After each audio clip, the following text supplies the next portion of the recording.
Welcome, everyone. So nice to see you all here today. I'm Lori Nelson. I'm the Executive Director of SheHeroes, and we are doing our Meet Your SheHero event. And this week, I'm delighted to tell you that we have Louisville Metro Police Chief Erika Shields with us.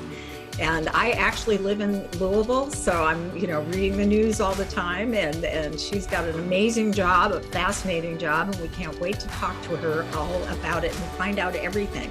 But first of all, I'm going to turn things over to Sophia Yen, Dr. Sophia Yen, our chairman and co-founder, and she's got a few words to say, and then we'll begin our interview.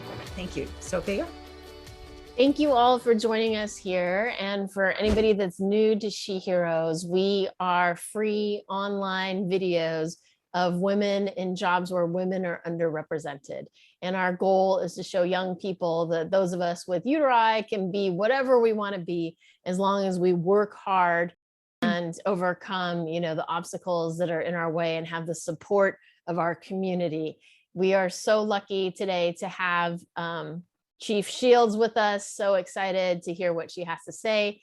Please share our free online videos with any educators, 3rd to 8th graders on a rainy day. Instead of showing Clifford or something like that, they can show a SheHeroes video. And any after school programs, Boys and Girls Club, YMCA, Boy Scouts, Girl Scouts, any parents, show a SheHero video a week, have a discussion, something like that.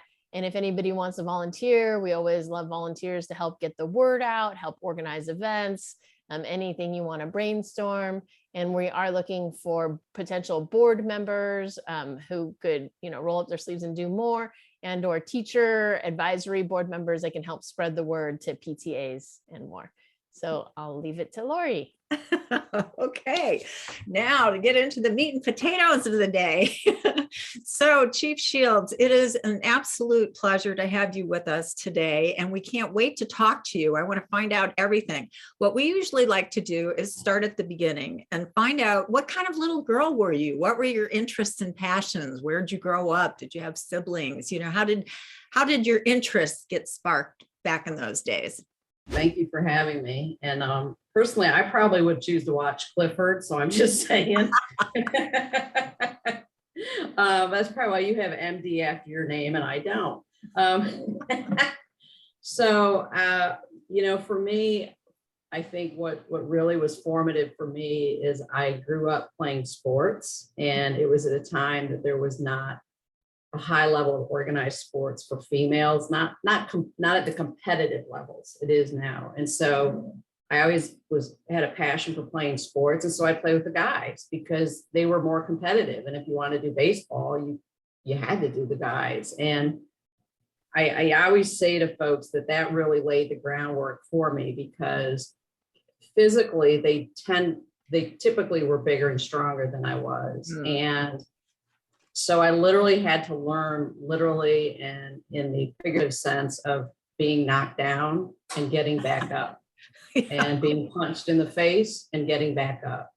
And I think and I'm very appreciative that my parents, they were fine with me doing that all the time. And it really helped me understand how, life is not going to be easy, and that you just have to get back in it. And it also made me realize being a female did not need to be a deterrent, that I could compete as well, and better at some things, regardless of gender. The other thing that it taught me that has been imperative to my leadership style is the criticalness of teamwork. I think that when I draw a parallel to law enforcement, I take it for me, it's most like football. When I look at the behaviors of the men, when I look at the issues we encounter, how problem solving, and you as a law enforcement agency, it doesn't matter how skilled you are at one position. For the agency to be successful in the community, we have to be going in the same direction as a department, which means we have to be working as a team. And so I always try to coach my employees up and try to get them, and also try to position them to where they're most fitted and can best succeed. So for me, I was fortunate. I look at, I grew up during a time when I think I was so fortunate because I grew up during a time when there was not the internet. And I look at kids today and I have nieces and nephews, and I really worry about it because I think this whole head down in the phone, the games, when your child goes in the bedroom, and I've seen this over and over in policing, you think you know what they're doing, but the reality of it is you do not know who is coming in their bedroom. Right. So when I grew up, if the bedroom window was closed, you knew who wasn't coming in. In this generation, they go in there with the computer. That can be a 50-year-old man going in your 10-year-old daughter's bedroom, and you don't know it, and nor does she. And so I look at the challenges and the youth suicide that we're seeing, which is it wasn't the case when I grew up. And so I think that it's a really important time to really be engaged with young folks from a communicative level. And so I'm really appreciative of what you all are doing, because I don't think we can't take it for granted. And then you layer on top of it COVID, and how children are navigating this, and the mental health consequences, I think are going to be far greater. I know that as a doctor, obviously I have no medical qualifications, but I think from my field, I'm seeing what I'm seeing and responding to suicides. I can't help but feel that the mental health implications of COVID will be far longer than the physical. And I hope I'm wrong, because it's daunting, but I just think that, and that's a long-winded way of answering your question, but that's how I look at my profession. Stuff is always coming at it. And it's always been very interesting because I get to meet a whole bunch of different folks like yourself. Well, that's a fascinating and very comprehensive answer for sure. I want to get back to what sounds like hazing that you got put through as a girl on these sports teams. What was your favorite sport? And, did you end up proving your mettle with the guys? Is this what gave you your feisty gung-ho attitude? Yeah, I think, my favorite sport growing up was basketball. I definitely got pummeled the most playing football. I didn't stick with that too long. But I just think that,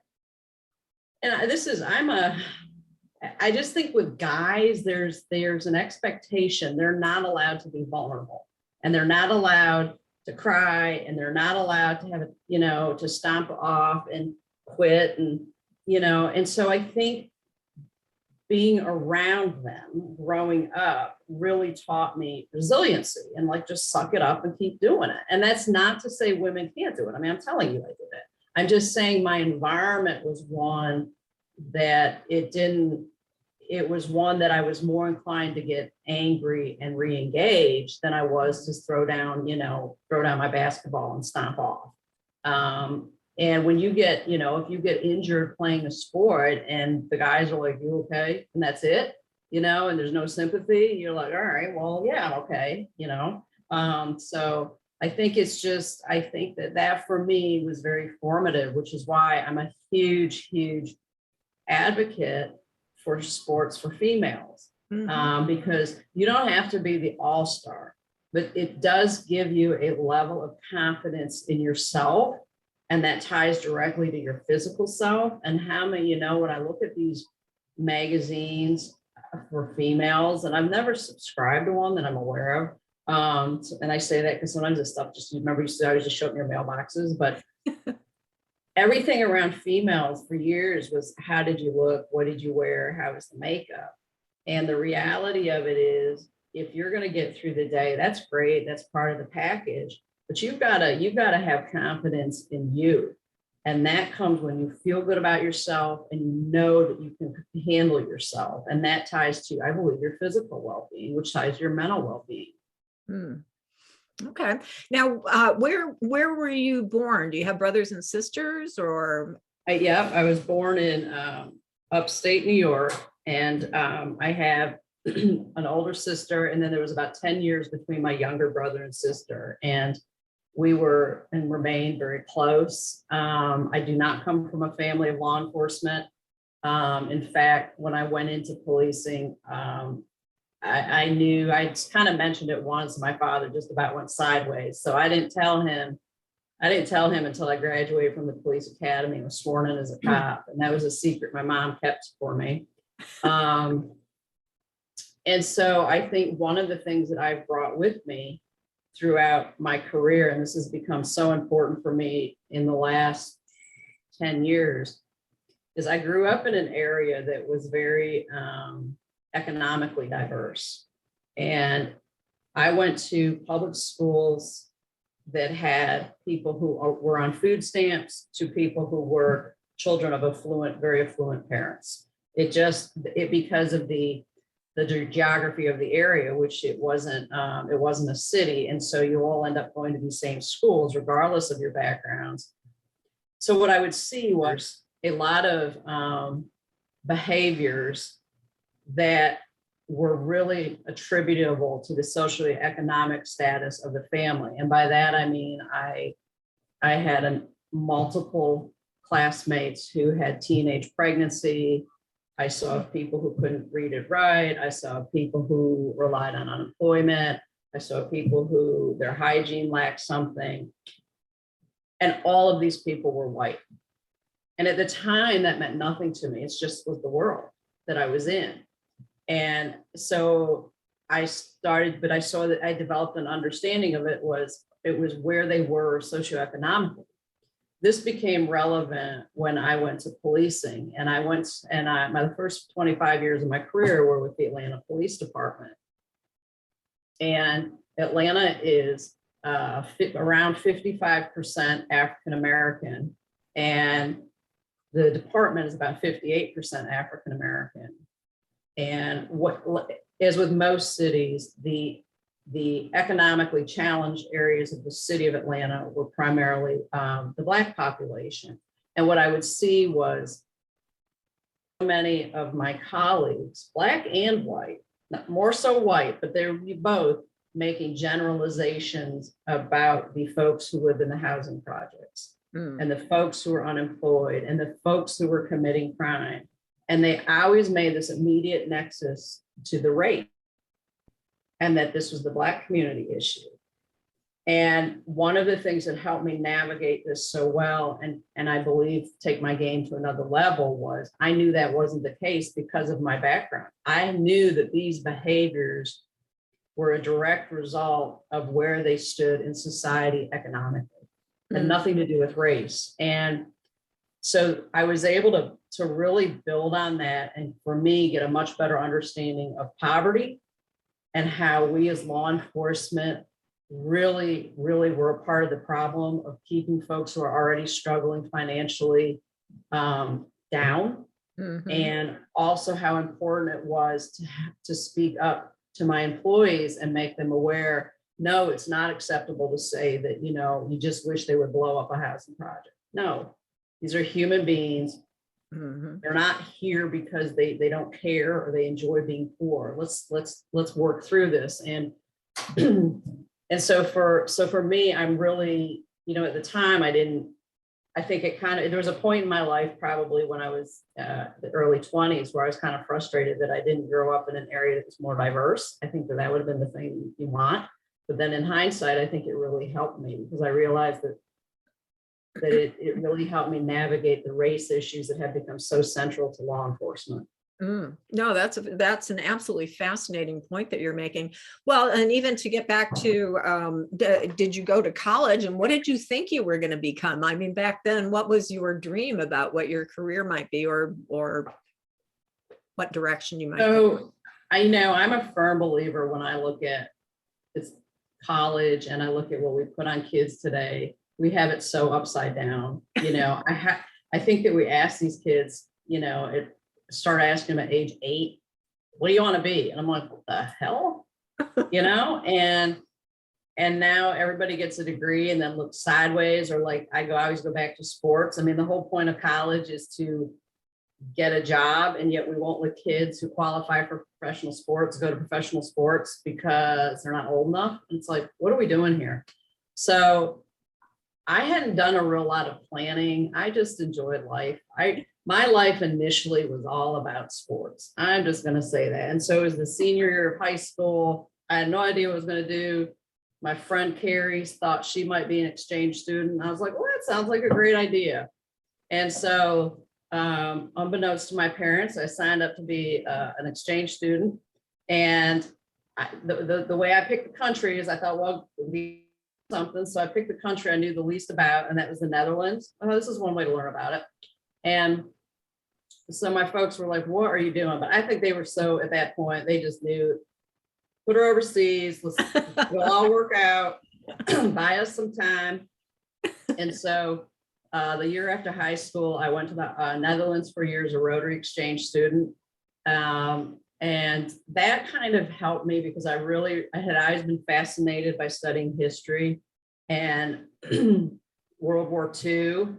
And so of course, obviously, and like going to the Anne Frank house, it was just like, it really helped nurture my fascination and interest in history. And so after that, and when I was over there, I met some folks who went to college over there. There was a campus, Webster University, and they had a campus in St. Louis. And so what I did is when I came back, I did my undergraduate at Webster University in St. Louis, Missouri, and got one of those terrific degrees in political science, which is like, what do you do with that? Really? I mean, I just got my degree in basketball. I had a good time. And so after that, I did that. And then I didn't really know what I was going to do. And so I ended up, my father, I bounced around for about a year or two. And then my father had been, still was a stockbroker. And he was like, you need to get your life together. So I was like, well, all right. So I became a stockbroker and moved to Boston. And I was doing that for a few years, but you know what? You know how you know when it's not, by then I was old enough to know what wasn't my calling. And the reason I think it really drove home to me was I was in a really privileged place because I was working with as an assistant for people who had all of these accounts, and they were looking to hand some of them off because they didn't have kids and they were getting retirement age. And I saw how easy it was to make money. And I was bored. I was so bored. And I just remember sitting and I'm young, I'm thinking all this stuff I could buy and own. And I'm like, and it just didn't, my heart just was heavy in it. And so I wasn't really sure what I was going to do. And then I made a decision. I'd known I'd always been fascinated and believed in and interested in law enforcement. I've always felt very bad for individuals who are vulnerable and who need help and I didn't want to be a social worker. But I also wanted to be able to change the paradigm of someone who was being bullied. And so at that time, I made a decision of like, I'm going to pursue what I've always wanted to do. It's always interested me is policing. This was the first time I really thought it through. And then I thought, well, if I'm going to do that, go somewhere where it's not cold because I hate snow. So I drove to Atlanta and I applied to be a cop. And I ended up staying there about 25, 26 years. Oh my gosh. Well, now we can get into the nitty gritty of this. Now, I mean, it's such a radical leap from stockbroker to police force, but it sounds like you took a long, thoughtful time to gradually make this decision. But what was the reality that confronted you when you landed in training? And what is training? Oh, you're so right. And this is one of those spaces where having competed with the guys and not wanting to be seen as a quitter really helped me stick with it, because they treat you really well and bend over backwards with you until you're hired. And then you report to that first day of training and you are treated like a grunt and yelled at, and you can't have water, and it's policing has historically been very paramilitary, and I get it. There has to be discipline in law enforcement. There has to be, because of the volatile nature of it.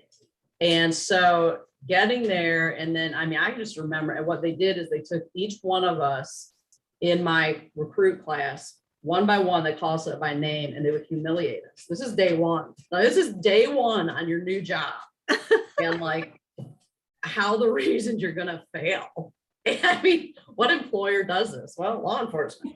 And I just remember being like, really, I got really ticked off, but I also did have some self-doubt because I didn't come from a family of law enforcement.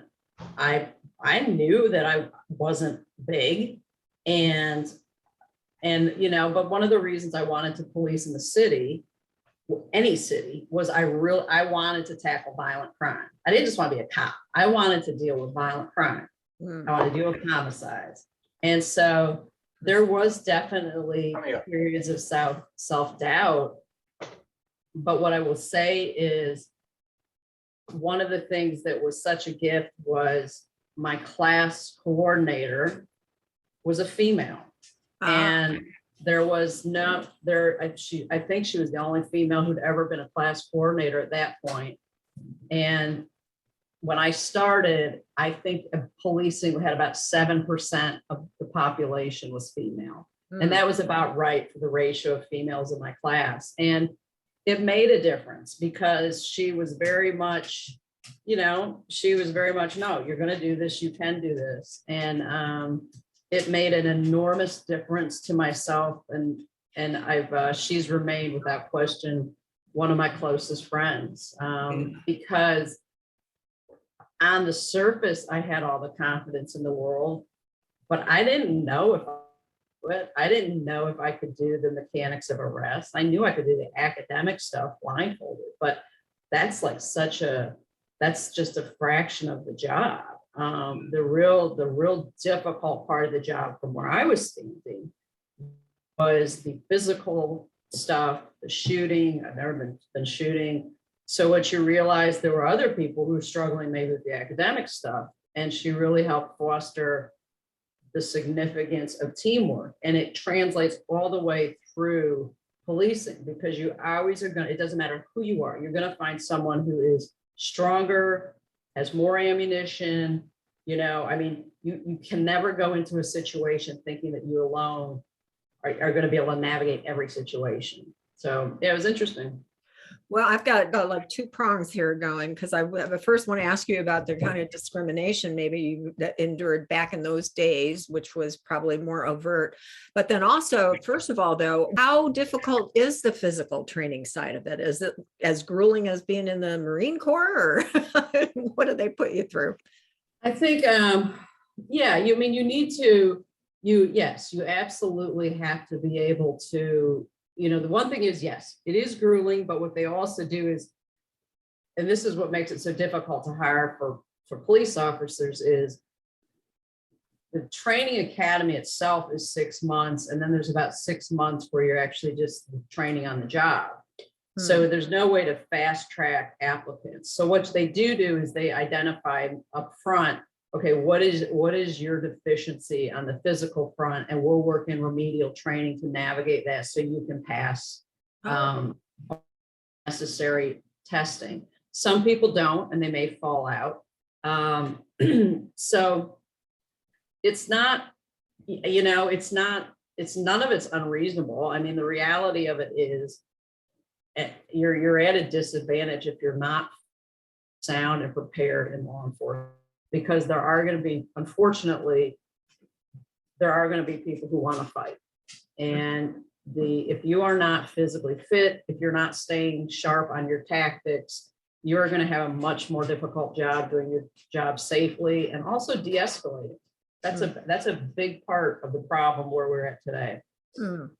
Was it hard for women to get respect? I mean, the mentor and the trainer that you had obviously made all the critical difference, but what was the prevailing atmosphere back in those days? Was it very much a boys' club, or what did you have to, what were you challenged by in that sense then? I think, so the first thing is, one of the things that law enforcement agencies did for a number of years is they wrote the PT, the physical requirements, in a manner women couldn't make them. Women historically don't have the upper body strength. They can do the runs, they can't do the upper body strength. So what you used to see was the physical exams written in a manner that women really by and large could not get through. And so thankfully, and what you realize when you start to drill down on it and ask, like, how did we come to this? Why are we doing these exams? No smart solution. It was, well, Billy Bob did it over there that way. So I'm glad to say that there's much more, policing has become much more professionalized on that front. So I think from a standpoint, and and then you also had, yes, from a hiring standpoint, people bring inherent biases. I don't think women should do it, therefore I won't put the application through. I mean, as I went up in ranks within the Atlanta Police Department, I encountered where we had individuals who were recruiters, and they were intentionally not hiring people with tattoos because they didn't agree with it. So that's what I'm saying. You guys have to be looking for that human element. Because it's the human element and the inherent biases that can really make an organization go sideways if you're not on top of it. Mm-hmm. For me personally, I actually found that the guys in my recruit class and in the department were really very, I didn't feel overt discrimination. What was palpable is when women are in the field, and I would say this probably is still today, you have to perform twice as hard because it is expected that the male will come out and be able to police. The female, you have to come out and prove that you can police. Mm-hmm. That is a distinction that still exists. It's not as dramatic as when I was out there, but it's when I first started, but it's very real.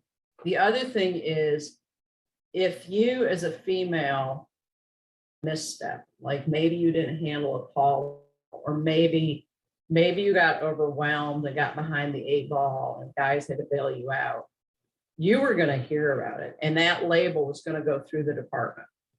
A guy could have the same scenario and they might make jokes about it or crack about it, but it wasn't going to follow them throughout their career. Mm-hmm. And the last thing and the most important thing, I would say this to any female in any industry, how you conduct yourself personally is critical, because you have to understand that as a female, if you are dating any of your colleagues or someone at work, you have to know that label is going to stick with you as long as you're with that employer. Yeah. And a man can be dating multiple female employees of that organization, and folks will call him lucky, right? So it's really important that, and I say that because typically when someone's younger, they're not thinking that way. They're not thinking 15 years down the road, what are the long-term implications of my decision-making?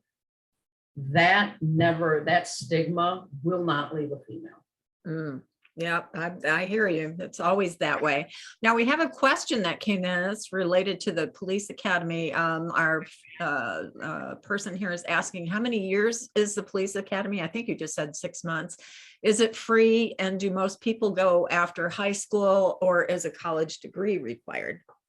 So every state has different requirements. So really, even though Louisville or Los Angeles or Boise, Idaho are the employers, the person actually setting the minimum standards is the state.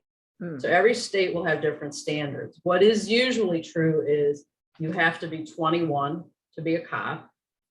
Whether or not college education is required is going to be based upon the specific employer.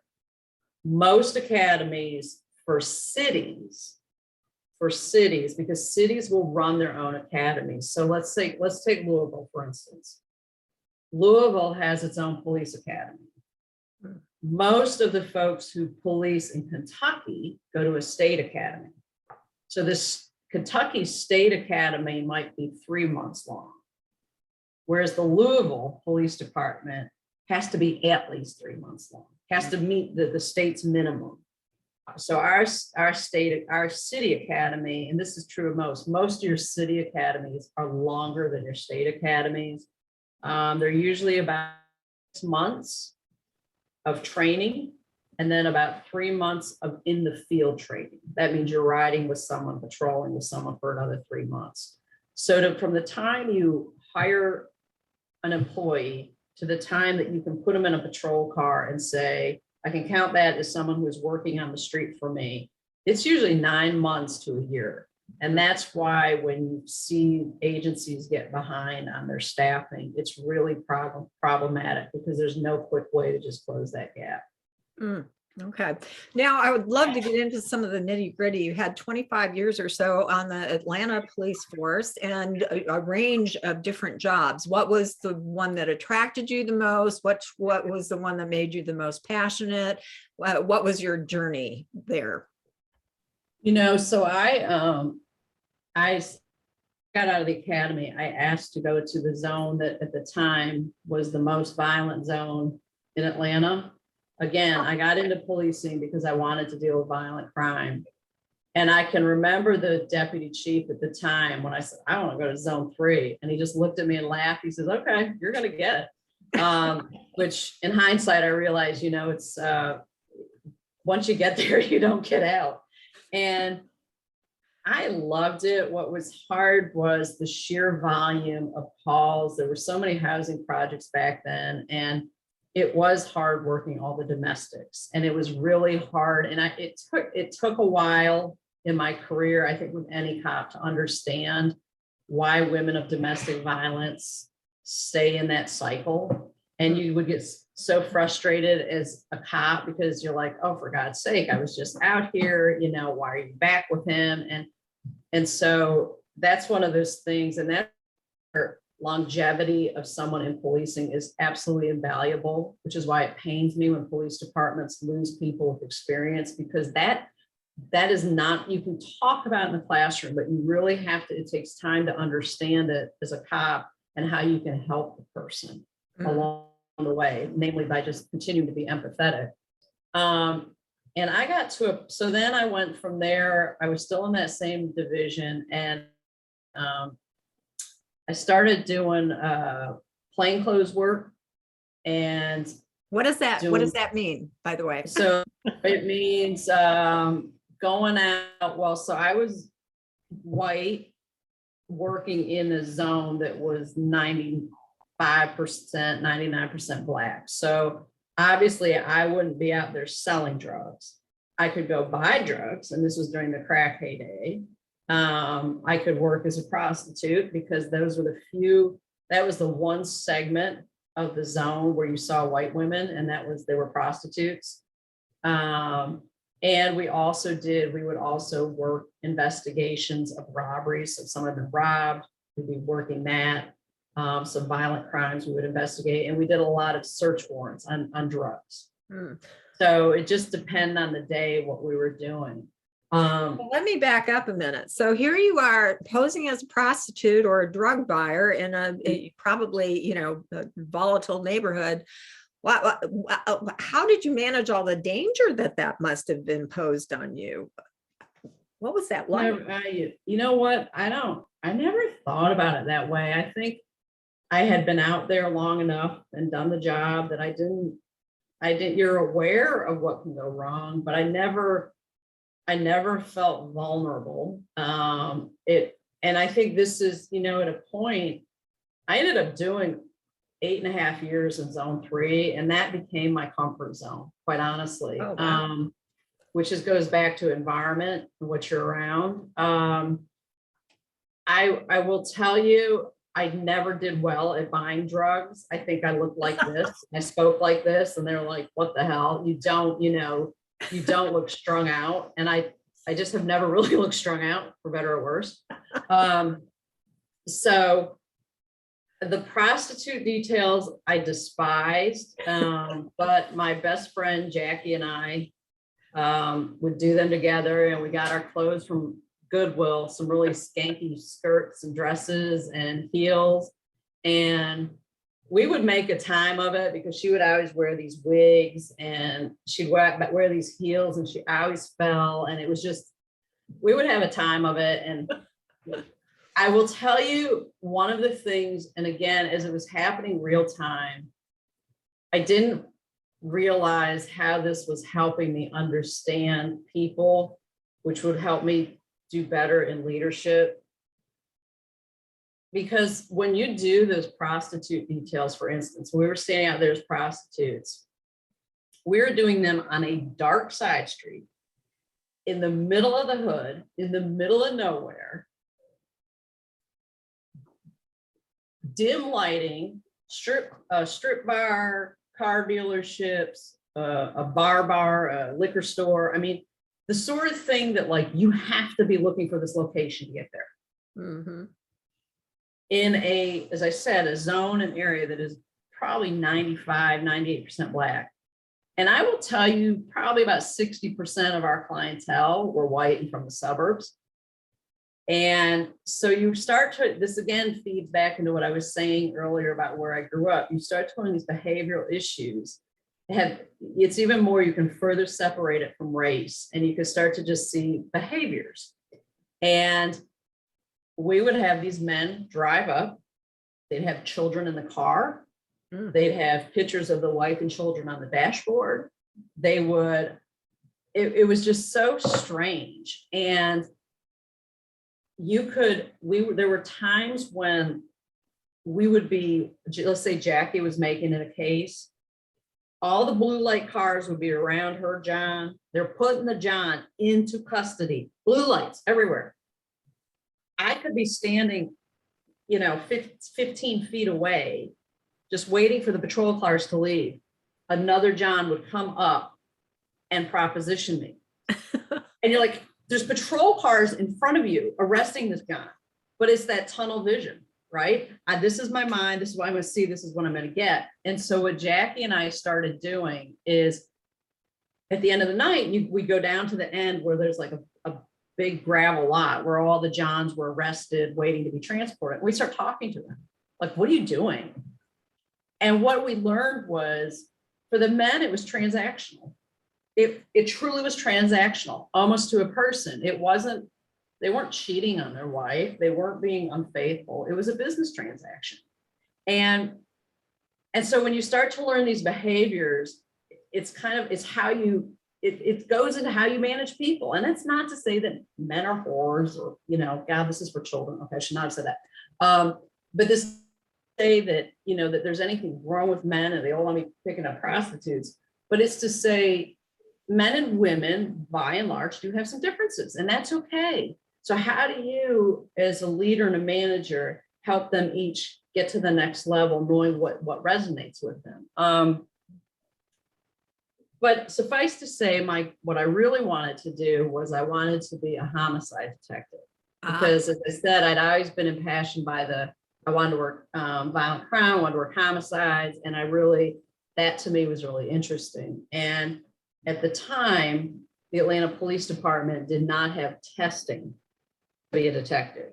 It was appointed based on who you knew and it was appointed, and all of the commanders, most of whom were men, would get in a room and decide who went where. And for me to go and work homicide, my commander had to recommend me. And he said, Shields, you absolutely should be a detective. I agree. But if you're going to be one, you're going to be one in vice. You're going to do prostitution. And I was like, you have got to be kidding me. Of all the things I've been doing the last years, and that was the one thing that I hated, because it's just mind numbing. And I was like, no, not doing it. And it made me really mad.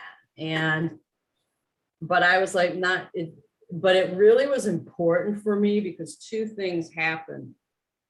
It made me study really diligently for my sergeant's and lieutenant's exam because I could control my future. And I was determined not to take orders from people who were stupid or ignorant. And so I had to test well. And then the other thing it did is when I became started to go up in the ranks, particularly when I became a chief, I made darn sure that homicide had adequate female representation, to the point I had a female homicide commander, and I appointed the first female commander over the criminal investigation division in the Atlanta Police Department's history. So that's one of those things that when you can make change. It may not be immediate. You don't realize it at the time, but there's a reason these things are happening. Well, you really, you worked very hard to get up the ladder. And, you know, what strikes me so much is when you talk about working 8.5 years in zone 3, I mean, after that length of time, you must really know everybody and really have a deep sense of the community, which leads me to ask, I mean, what makes a great police officer within this context of being in a place? You know, what I'll say to you is, depending on where an officer is assigned, they're going to have different relations. So, like for officers who work in community outreach or police athletic league, having the continuity of an employee in one assignment is huge because they start to get to know the family. They start to be able to help the individuals. You know, so, but what I would say to you is, regardless of, that's not feasible everywhere, but that's not the skill that's needed everywhere. For instance, homicide, sex crimes, robbery, any of these investigative assignments, in all likelihood, you're only going to see that person once, hopefully, or the family member once, I should say. So what's more important is what is your perception of me and how do you feel after interacting with me, whether you see me every day for 8 years or whether you just see me once. And that's where it's so important that the police understand the role of communication. We have never put enough emphasis just strictly on communication, empathy, and just affording someone time so they feel valued. And one of the things, again, that you learn in policing, the longer you go on, do it, is because when you first come out and you're having interactions with people, you want to explain things to them, you want them to understand, you want to be right, you want to be in charge.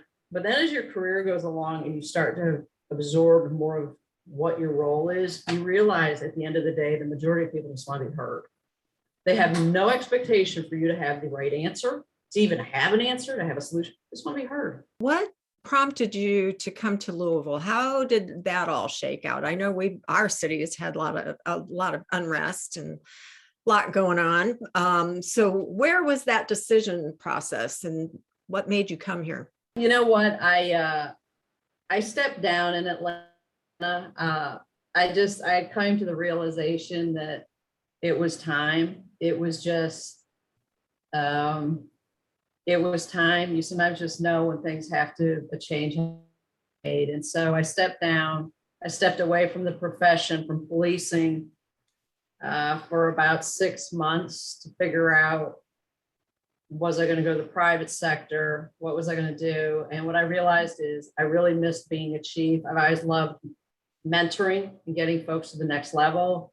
And I also feel as though policing is really at a crossroads where it has to start getting some things right. And we have been behind the 8 ball, absolutely, on race relations, on use of force training. And and we've been our own worst enemies on so many instances. And what I know is at the table sitting with me at major city chiefs are really good people who are trying their darndest, most of them, to drive this change. And I care about the profession and I take pride in the profession, but I also understand that if we do not lead these officers in a different manner, policing is not going to get where it needs to be, and it's going to continue to cause harm to communities.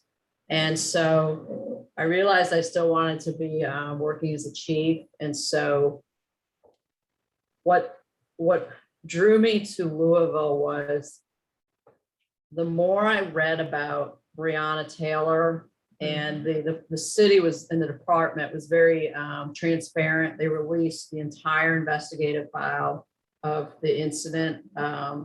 And I'm assuming most people on here are familiar with what occurred there. So You can tell us a little bit about it if you want to put some context on things. So the Louisville Metro Police Department was doing, they were doing a series of drug warrants on locations of people they felt were dealing drugs, the locations they were dealing drugs. And Breonna's name got on the radar because she had at one point been a girlfriend of one of the targets. Unfortunately, a search warrant was drawn up on her house, her apartment. And the reality of it is Breonna did not have drugs in her house. Breonna was not dealing drugs. You know, this was someone she had a relationship with years ago. And it's just heartbreaking because there were so many things that could have been done differently that would have provided a different outcome. But they weren't done differently. And she ends up getting killed inside her own apartment.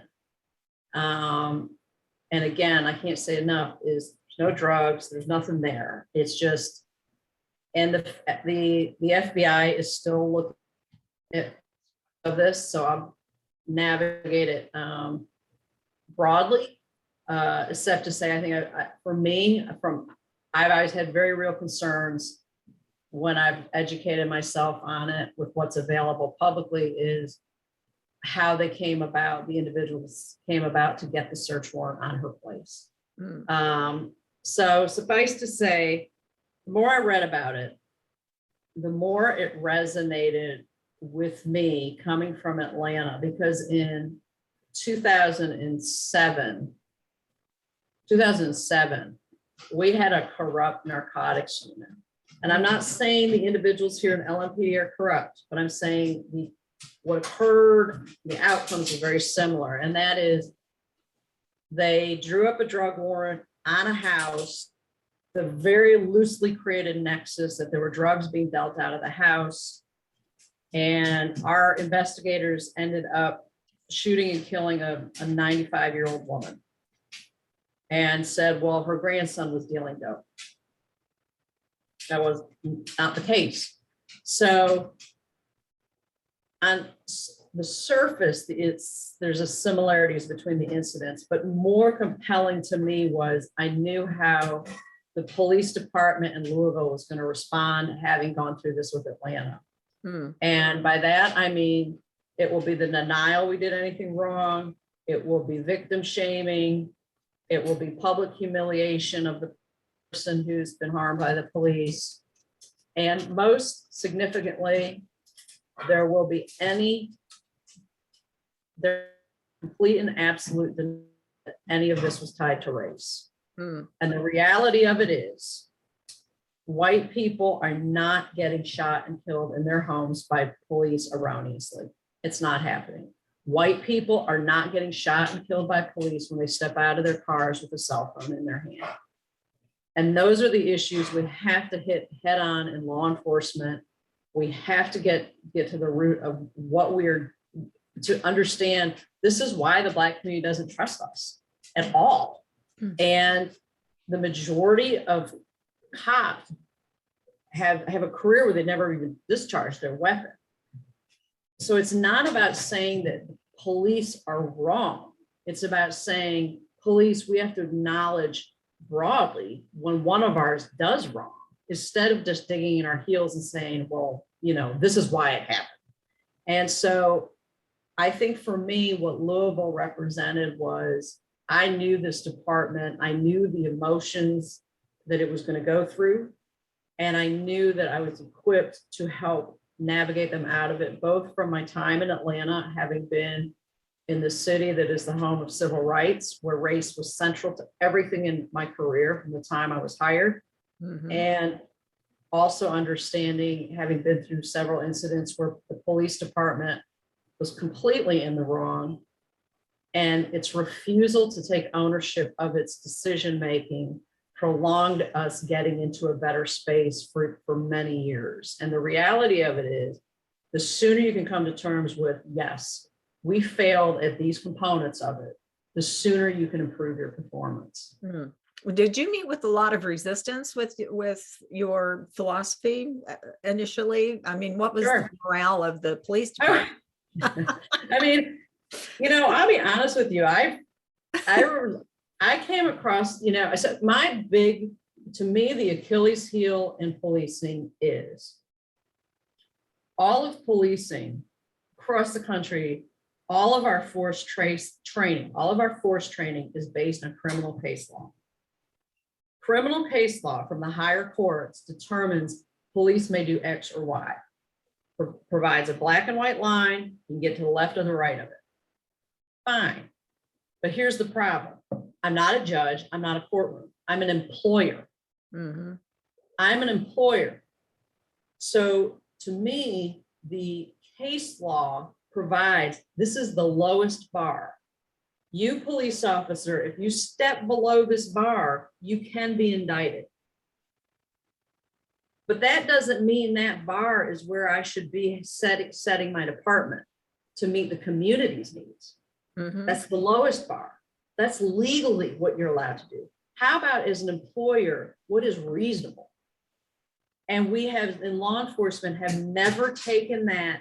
We've never taken the time to realize, wait a minute, just because it's legal doesn't mean that it should be a part of our employment practices. And that's where the line between, not just by police departments, but U.S. attorneys, prosecutors, DAs. I've run stuff by DAs since I've been a chief that I'm like, this employee cannot be with us. With their decision making. And I've had DAs say to me, well, why not? There's not enough here for me to take it to grand jury. I get it. But the decision making by the employee does not meet the expectations of the community. And it wasn't. And so my thing, since I've been chief in Atlanta and then here, has been to shift force training to, is it necessary? Could I have done things differently so that the situation didn't escalate? So we as police like to do, let's say I stop Dr. Yen and she's got a broken taillight, and I go up to her, I talk to her like a jerk. She questions why I've stopped her. I snap at her all the way through. I escalate the situation until finally she gets out and she just, and she shoves me. We'll look at it as well. Okay, at that point, I'm going to put Dr. Yen in handcuffs. If she wants to fight me, I'm going to taser her, you name it. And then so we as police will look at it and say, well, see, Dr. Yen, she pushed, so we had a right to do that. No, we need to start at the beginning. You as the police officer set the tone for this encounter. You as the police officer escalated. You can't just pick up the film footage from the time she shot you. What got us to that space? And law enforcement doesn't like to look at that. It doesn't look at that.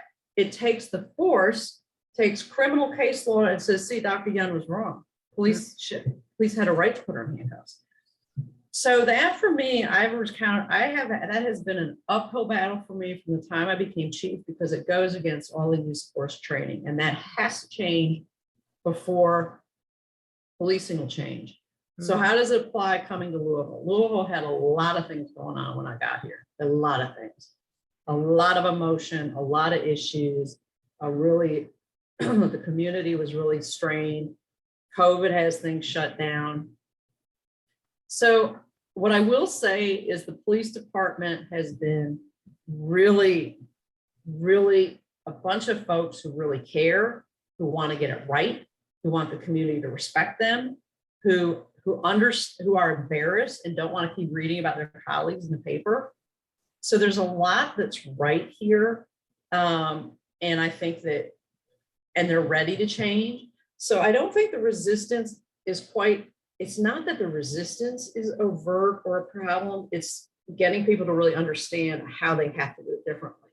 And that's hard when the profession isn't there yet. So it's sort of an evolutionary kind of situation you find yourself in. Yeah, pretty much. Well, now I'd love to hear what do you do as a police chief? What exactly is your job? And then I'm going to ask you to tell me what's the most rewarding part of your job and what's the most challenging part of your job. You know, I think the downside of being police chief is, and you don't realize this until you get the job, how political it is. It really, your job becomes as much politics as it does crime fighting. So obviously my number one responsibility is to ensure that we're doing everything that we possibly can to mitigate crime, to ensure that our training standards are the highest that they can be, to ensure our employment standards are high.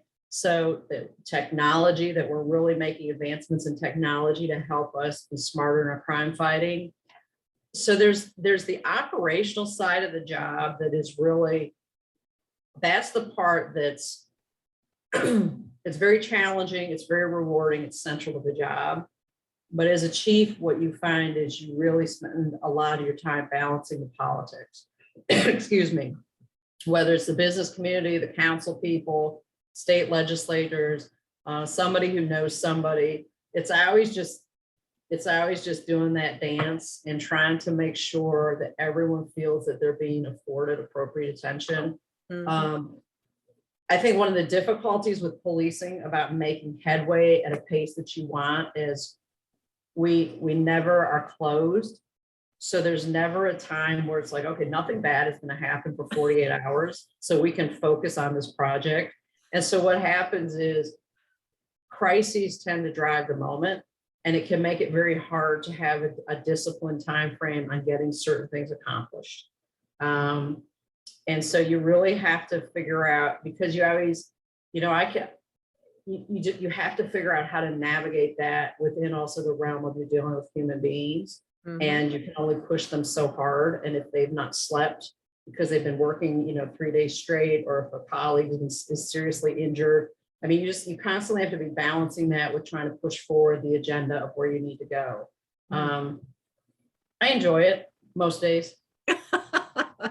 Well, we love it. Nicolene had a question, but Sophia, I can't actually see it on the chat bar. Could you ask the chief the question?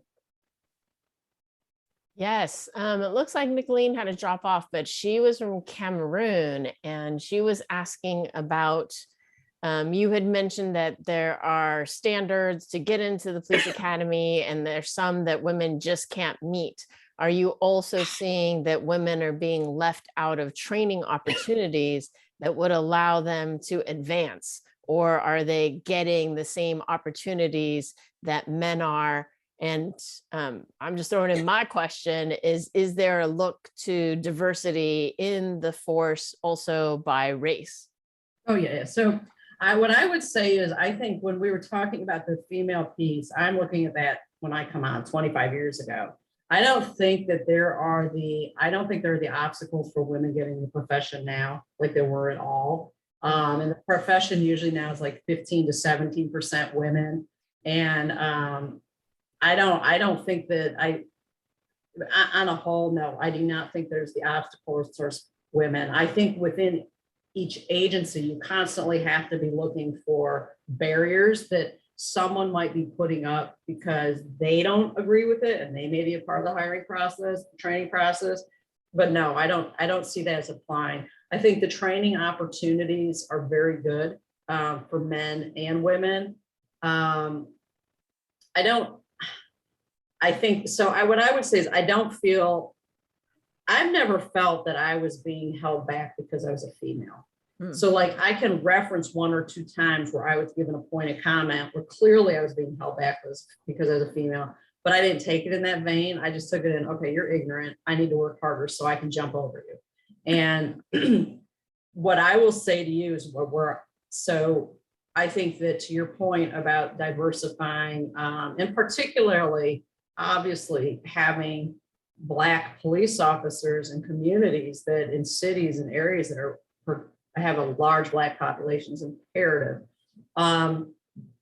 And so one of the things that you've seen is agencies have not been deliberate enough, city agencies, in hiring Black and other minority candidates.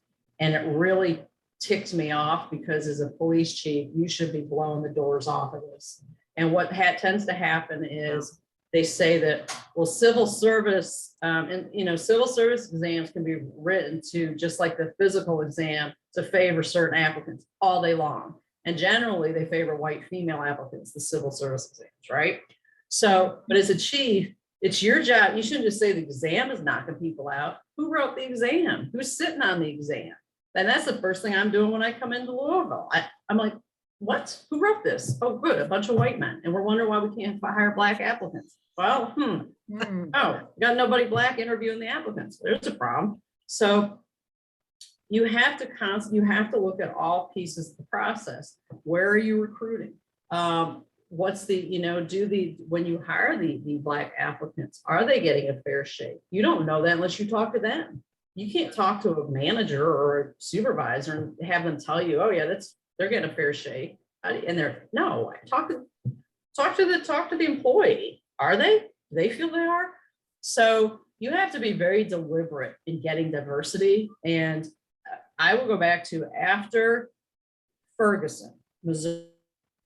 We had so many agencies coming to Atlanta, Georgia, the Atlanta Police Department. Again, I told you we had 58%. We were a well-run organization and we had 58% Black employees. We had all of these agencies coming across the country trying to recruit from us because they were scrambling, realizing, oh, we needed Black employees. That's not how you should be doing that. That is that you're in a crisis mode and you're scrambling. Part of your strategic planning should be built into every recruiting effort you have, because it's imperative that if you do not have that diversity in your employment pool, that means you're missing out on key discussions around race relations, behaviors of officers, identification of issues. It's not to say it's absolute, but I will tell you, a diverse recruit class is so much stronger than a vanilla class. And so, yeah, Louisville's not alone in needing greater diversity. It's unfortunately the majority of police agencies in the country, particularly, even the city agencies, have not done the homework like they should.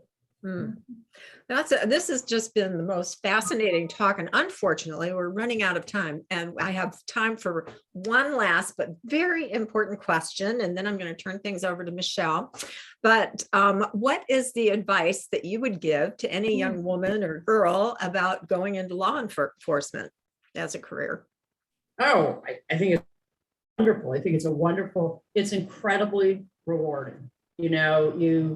You meet folks from all walks of life, and every day you're put in a position, regardless of what your assignment is, where you can help others. And there's the level of gratification to that is huge. And simultaneously, it's exhilarating, it's challenging. With that question, the best part of my job is I meet people from all walks of life. And I have conversations with them when I would never otherwise probably have conversations with them. I just wouldn't. And it's just really, and to be able to help folks, but also have it be like every day is different. No 2 days are the same. I would absolutely, and the opportunities are there, and you're going to get a fair shake. And yeah, I would all day long. And police officers tend to be a very resilient, good humored bunch, because you have to laugh your way through this stuff. And I just laugh so much. And, it's not easy, but when you can help someone, who's suffering or experienced trauma, it's really rewarding. It makes you feel like, okay, this mattered. And that for me is where it's at. Well, this has just been wonderful. I just can't thank you enough for sharing your time and your insights and all of your experiences with us. So it's been incredible. Now, Michelle, over to you for a moment and then send it back to me and we will wrap things up. It's been such a treat and so insightful to hear a woman of your stature share your time with all of us. Period. Thank you. You guys are kind. Thank you. And we'd like to have many more of these experiences. So it's my job to say, let's reach deep, and anything you can do. And out here, people can even give you stock from their stock allocations.